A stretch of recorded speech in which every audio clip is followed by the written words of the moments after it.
Bonjour, je m'appelle Julien Tédé, je suis directeur général et cofondateur de Opera Énergie. Opera Énergie, nous sommes courtiers en gaz naturel et en électricité. Notre métier, c'est d'aider les copropriétés à comparer les offres de fourniture de gaz et d'électricité et à trouver l'offre la plus adaptée à leurs besoins. Alors on ne s'arrête pas au choix de la fourniture, on est présent sur toute la durée du contrat.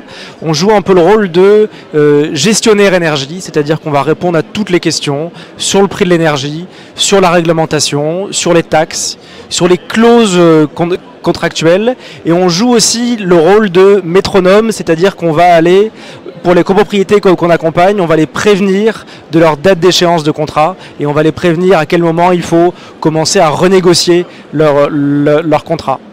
Opera Énergie, on va bientôt fêter, là dans quelques jours, on va fêter nos 9 ans.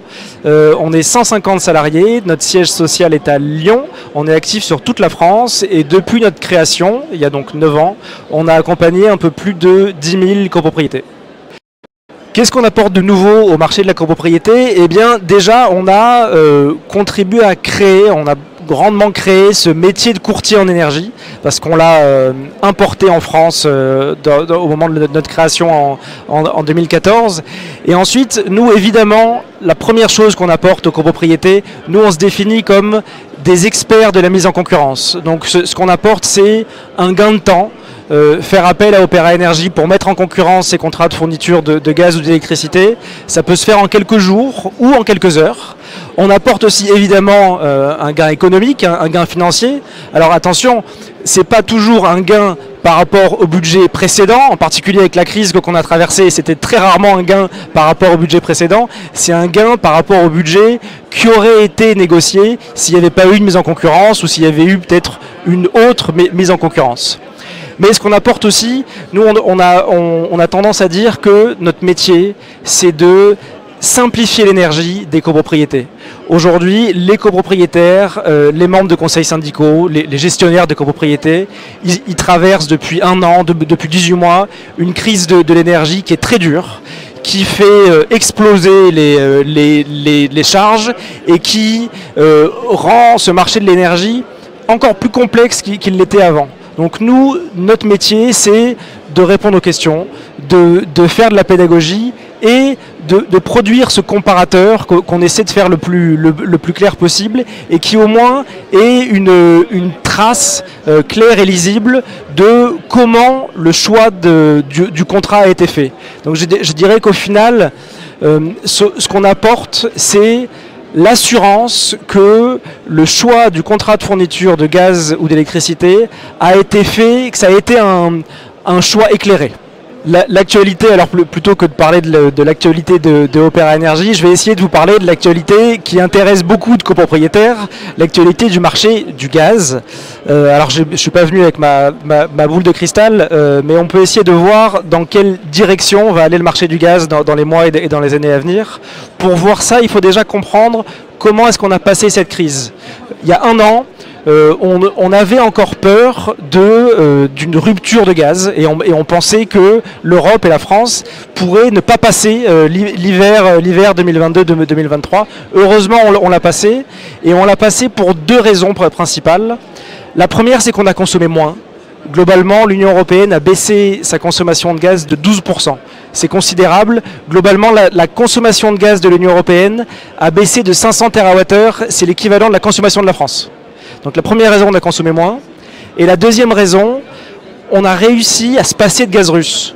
On a remplacé le gaz russe qui arrivait par canalisation, on l'a remplacé par du gaz qui arrive par bateau et qu'on achète principalement aux États-Unis. Ainsi, en 2023, les imports de gaz par bateau a été multipliés par 2. Donc, ces deux raisons font qu'on a passé la crise, mais ces deux raisons qui restent fragiles. Pourquoi? Parce que déjà, pourquoi est-ce qu'on consomme moins? Parfois parce que les usages ont changé, c'est ce qui est une bonne chose, mais aussi souvent parce que le prix du gaz était élevé. C'est vrai pour les ménages, c'est vrai pour les industriels. Donc c'est le très haut niveau du prix du gaz qui a fait que la consommation baisse. Donc est-ce qu'on va réussir à maintenir cette sobriété avec un prix du gaz qui se dégonfle? C'est la première question. Et la deuxième, c'est comment est-ce qu'on a réussi à acheter autant de gaz qui arrive par bateau? Tout simplement, c'est qu'on a été ceux dans le monde qui avons été prêts à payer le plus cher. L'Europe a payé son gaz plus cher, en gros, que les Australiens, que le Japon, que la Chine. Et ça, c'était possible en partie parce qu'il y a une crise économique aujourd'hui en Asie, en Chine en particulier. Et le jour où la Chine redémarre, ça va être compliqué pour l'Union européenne d'avoir accès à autant de gaz naturel.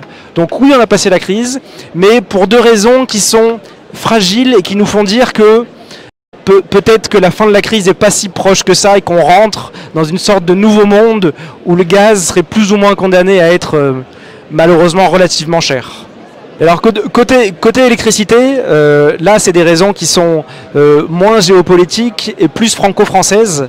Le prix de gros de l'électricité en France, il est fait entre l'offre et la demande, bien entendu. L'offre, c'est beaucoup la production d'électricité d'origine nucléaire, qui a été très basse en 2022 et en 2023, et qui commence à remonter, mais qui commence à remonter relativement doucement.